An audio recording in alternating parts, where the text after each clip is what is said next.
Good morning students. तो आज से अपने ना बीकॉम का one of very interesting subject, one of the very difficult भी आप बोल सकते हो, उसको अपने स्टार्ट करने वाले, दैट इज डायरेक्ट टैक्सेशन भी बोलते हैं, बहुत जन इसको income tax law and practices भी बोलता है। बहुत एक्साइटिंग पेपर है ये। काफ़ी मार्केट में टैक्स बोल के एक तो फोबिया भी रहता है, एग्जाइटी फील होता है काफ़ी बच्चों को, ओके। एंड नॉट ओनली बच्चों को, यहाँ पर काफ़ी 50 to 80% ऑफ द पॉपुलेशन को टैक्स बोलते घबराहट सा होता है। तो इस वीडियो में अपने ये समझने का कोशिश करेंगे कि ये टैक्स लिवाई कौन करता है, कहाँ से इनको लिवाई करने का पावर आता है, क्या ये अनकॉन्स्टिट्यूशनल तो नहीं है, क्या ये जो सेंट्रल गवर्नमेंट जो अपने से टैक्स लेता है क्या ये अनकॉन्स्टिट्यूशनल तो नहीं है, ये भी समझने का दरकार है। तो इस वीडियो में ये सब को ही अपने कवर अप करने वाले हैं। तो लेट्स स्टार्ट।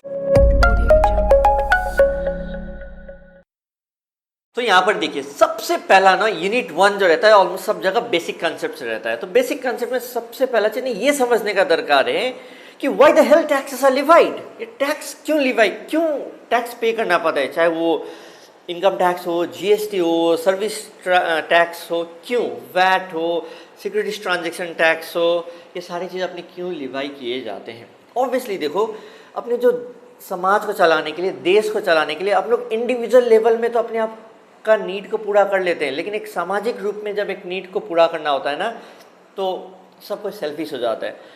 तब वहाँ पर एक दरकार पड़ता है कि कोई हेड रहे जो ये सारी चीज़ों को मैनेज करे। और ये कोई नया चीज़ नहीं है, पहले पहले भी आप यदि देखोगे ना तो राजा लोग रहते थे, तो वो लोगों को भी अपनी समाज प्रजा को चलाने के लिए, उसको बेनिफिट पहुँचाने के लिए वो लोग थोड़ा सा पैसा कलेक्ट करते थे और राज खजाना में रखते थे। और उसी खजाने से वो लोग क्या करते थे, रोड बनाना या अलग अलग तरीक़ा से एक प्रजा में बेनिफिट देना, हेल्प करना, वो सब करते थे। एंड सिमिलर कंसेप्ट अभी भी लिवाई होता है।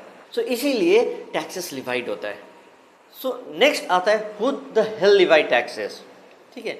तो इसको भी अपने कवर अप करेंगे। एंड यहाँ ये जो टैक्स लिवाई करने का पावर कहाँ से आता है, तो देखिए टैक्स होता क्या है। पहला चीज़ तो टैक्स क्या होता है ना, कंपल्सरी पेमेंट होता है जो कि एक इंडिविजुअल लीगल एंटिटीज देता है। किसको देता है?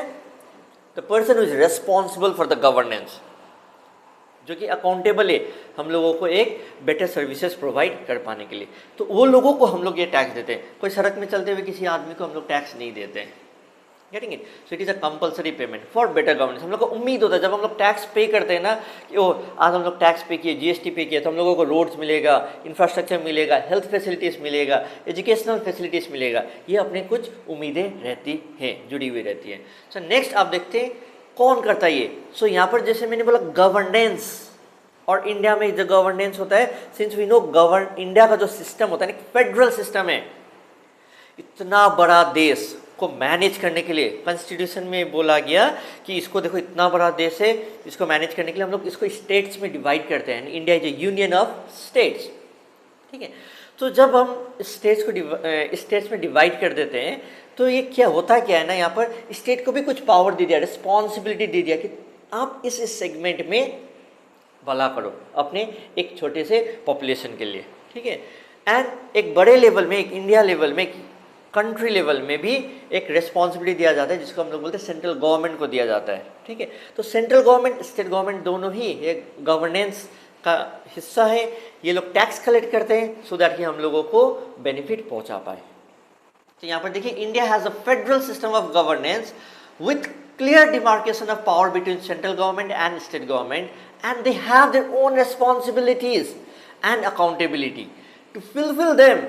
दे बोथ नीड रेवेन्यू। तो यहाँ पर देखो, सेंट्रल गवर्नमेंट और स्टेट गवर्नमेंट, सेंट्रल गवर्नमेंट भी टैक्स लिवाई करता है, स्टेट गवर्नमेंट भी लिवाई करता है। सेंट्रल गवर्नमेंट क्या क्या लिवाई करता है, यहाँ पर इनकम टैक्स लिवाई करता है, कस्टम ड्यूटी लिवाई करता है, सिक्योरिटीज ट्रांजेक्शन टैक्स जो कि आप शेयर खरीदते हैं बेचते हैं उसमें टैक्स लग देना पड़ता है, वो भी सेंट्रल गवर्नमेंट के पॉकेट में जाता है। फिर नेक्स्ट है आपका एक्साइज ड्यूटी लिवाई करता है। जीएसटी के 2 कंपोनेंट होते हैं, central goods and service tax और state goods and service tax. CGST जो होता है वो सेंट्रल गवर्नमेंट लिवाई करता है। नेक्स्टली आप यदि देखेंगे यहाँ पर तो स्टेट गवर्नमेंट भी लिवाई करता है, जो कि स्टेट एक्साइज, वैट, जीएसटी, काफ़ी सारे टैक्सेशन सिस्टम काफ़ी हद तक सिंप्लीफाई हो गया। और सिर्फ जीएसटी में काफ़ी बच्चों को लग रहा होगा कि सर आपने वैट क्यों लिखा, वैट तो हम लोग पढ़ते नहीं है। देखो वैट वर्ड भी ना पूरी तरीके से ख़त्म नहीं हुआ है, पेट्रोलियम प्रोडक्ट्स ये सब में है, ठीक है। तो अभी भी ये एग्जिस्टेंस में है। नेक्स्टली जैसे मैंने बोला, ये पावर कहाँ से आता है लिवाई करने का? सब चीज़ देखो, आज के दिन में हम जो पढ़ा रहे हैं ना, right to education, okay, right to speech, ये सारी चीज़ कहाँ से मेरे को ये पावर आती है? ये आते कॉन्स्टिट्यूशन से आते हैं। जब देश आज़ाद हुआ तो उस आज़ादी के बाद देश को कैसे गवर्न किया जाए, कैसे चलाया जाए, उसके लिए कॉन्स्टिट्यूशन बनाया गया। तो उन्होंने जब ये कॉन्स्टिट्यूशन बनाया ना, सारी चीज़ कॉन्स्टिट्यूशन से ही लिए जाते हैं। तो यहाँ पर देखो, आपको ये समझ में आएगा इधर कि इंडियन कॉन्स्टिट्यूशन के अंदर आर्टिकल है, आर्टिकल 246, बहुत सारे आर्टिकल्स हैं, अलग अलग आर्टिकल्स में अलग अलग चीज़ें लिखी गई हैं। आर्टिकल 256 के अंदर आपको क्या है, एक 7 शेड्यूल मिलेगा, ठीक है। और इस 7 शेड्यूल में, आर्टिकल 256 का 7 शेड्यूल में आपको central government, since India is a federal system, क्या क्या चीज़ों के लिए सेंट्रल गवर्नमेंट के पास पावर है, क्या क्या चीज़ों के लिए स्टेट गवर्नमेंट के पास पावर है, क्या क्या चीज़ों के लिए दोनों मिल के गवर्न करेंगे, ये पावर दिया गया है। तो यहाँ पर 7 शेड्यूल में इसको लेके टैक्सेशन को लेके भी बोला गया है कि ये टैक्सेशन सेंट्रल गवर्नमेंट लिवाई करेगा, ये टैक्सेशन स्टेट गवर्नमेंट लिवाई करेगा। अब यहाँ पर 7 शेड्यूल के अंदर लिस्ट 1, लिस्ट 2, लिस्ट 3 दिया है। लिस्ट 1 किसका है? सेंट्रल का है। लिस्ट 2 किसका है? स्टेट का है। लिस्ट 3 किसका है? कंकरेंट लिस्ट है, जिसमें कि बोथ सेंट्रल गवर्नमेंट और स्टेट गवर्नमेंट मिलके, वो लोग के पास पावर है, एक कुछ रूल्स एंड रेगुलेशन बनाएंगे, ठीक है। अपने को सारा, जैसे डिफेंस किसके अंदर आता है? सेंट्रल के अंदर आता है। तो लिस्ट 1 के अंदर आपको डिफेंस के बारे में लिखा हुआ मिलेगा। Is that clear? एक हिसाब से अपने को क्या समझ में आया कि सारे जो पावर्स है टू लिवाई द टैक्सेस कहाँ से आ रहे हैं? कॉन्स्टिट्यूशन से ही आ रहे हैं। So it is not unconstitutional, ठीक है।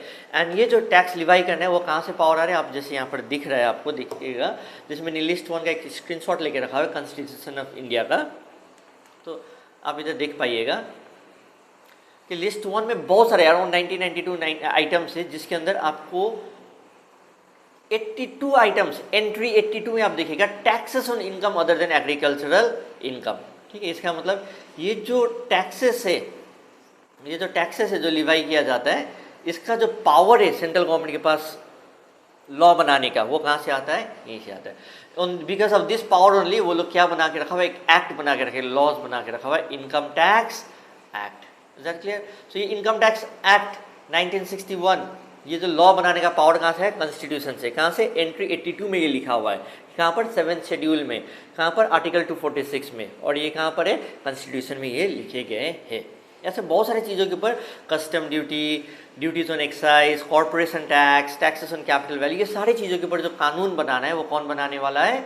अपना सेंट्रल गवर्नमेंट बनाएगा, लिस्ट 1 के ऊपर। नेक्स्ट आपको जो दिख रहा है स्टेट, लिस्ट 2, जो कि स्टेट गवर्नमेंट के पास पावर है। इतने सारे लिस्ट है। नेक्स्ट आपको जो दिख रहा है कॉन्करेंट लिस्ट। कॉन्करेंट लिस्ट का मतलब होता है इसमें सेंट्रल गवर्नमेंट और स्टेट गवर्नमेंट दोनों मिलके ही लॉज बनाते हैं। स्पेशल आर्टिकल 256A बोल के एड ऑन किया गया, special provision with respect to GST.